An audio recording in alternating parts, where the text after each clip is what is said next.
Hey everyone, hope you're doing well. Today is Tuesday. I'm gearing up for my webinar tomorrow, 3 Ways to Rethink Your PCOS. And so the topic that I came up with today to talk about is how to stick with your plan. If it's diet, if it's exercise, if it's supplements, sometimes it's so hard to actually stay on the wagon because a lot of patients will come and they'll say, I've fallen off the wagon, I need to get back on again, I need help support with this.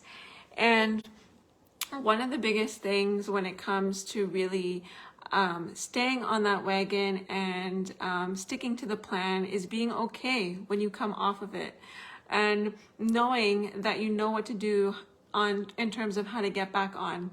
I think that's a big thing. The other thing is a lot of people out there are like, okay, I'm gonna do this diet, I'm gonna change everything I'm eating, breakfast, lunch, dinner, I'm gonna start exercising, I'm gonna go to the gym 3 times a week, I'm going to take all of these supplements and do all of these things, and they make too many changes really quickly and it becomes really overwhelming, and then all of a sudden they go online and they read like, hey, you should actually be doing this instead and not doing the thing that you're doing, and then you get confused and you get overwhelmed and you're like, oh my gosh, I'm doing all of this wrong. And then you stop because you're like, oh my, I don't know what I'm doing and I don't think I'm doing what I'm doing is right, and it's not actually working because I haven't seen any changes in 2 weeks, and I am tired. I'm tired of meal planning. I'm tired of doing all these things to get better and feel better and manage my PCOS. And I think when it comes to PCOS, there's so much you can do to actually help PCOS that it can become so overwhelming. And one of the biggest pieces of advice that I walk through the people I help with PCOS is take it one step at a time. Even just changing one thing, like, hey, I'm just gonna work on breakfast this week, or hey, I'm just gonna work on adding more whatever macronutrient you're missing in your diet, protein, fat, vegetables. I'm just gonna really work on that one thing, and I'm gonna master this one thing, and then I'm gonna move on. For me, when I was starting out with working on my PCOS, one of the biggest things was sugar. I had massive sugar cravings to the point where, and to this day, sometimes it shows up again because I get stressed or, things just aren't going as smooth as I would like it to be.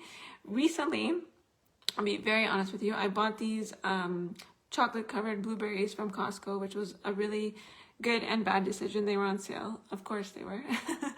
And sometimes all I can think about are these stupid chocolate little things in my cupboard, and I can't just not think about them, and I really just want to go and grab some. And so my sugar cravings are really high right now, probably because my stress is high. But I'm recognizing that, and I know that I can work on these sugar cravings. But at the very beginning of having PCOS and being diagnosed with it, this was a major issue for me with sugar cravings. And one thing that I was really eating or consuming that was causing some of my issues was juice. And I remember being like, how am I going to cut all this juice out? Like, there's so much juice here.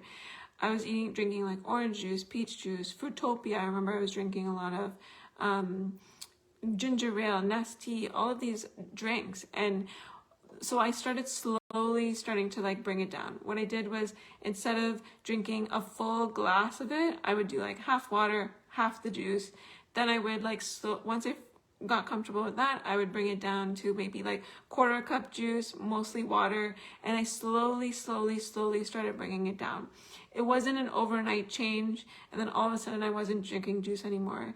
And I feel like that's the really only way to make long-term sustainable changes. And this is what I help guide my women with PCOS with, that I help on a daily basis. How can you make these changes so that they're actually sustainable, so that you can actually be changing this long term for yourself instead of just for the next 6 weeks, and then something stressful happens or something goes off the rails, and then you're back at square one. And it's okay to have these ebbs and flows in life. It's very common to, have cravings and then get back on, maybe have cravings again. It is common, but if we can make this more sustainable and cause the cravings to be a little less every single day by changing one thing, this is more sustainable and will cause change faster or for the long run. Because working on PCOS, I really do think that it's not about running a sprint, it's about a marathon. It's about how do we actually make these changes so that we actually stick to them and feel okay when we come off the wagon because we know how to get back on. So this is just a thing that I wanted to talk about today. I think it's a common thing that a lot of women with PCOS go through, is this guilt of like not sticking to the diet, to the supplements, to whatever you're doing. And I want to just challenge you to be okay with not being perfect, but also taking one step at a time. If you've also experienced something like this in the past, please drop a comment below. Let me know some of your experiences. I'm going to be talking a little bit about some things I think we really need to rethink when it comes to treating PCOS tomorrow in my online webinar, 3 Ways to Rethink Your PCOS. Please join me at 6 o'clock Eastern Standard Time. I'm just wrapping up my slides today, and I would love for you to learn a little bit about how I help support women with PCOS as well, because I'm going to be showcasing my online program, Your PCOS Planner. So join me there. I'm going to drop the link below to sign up, and I hope I'll see you there. Take care.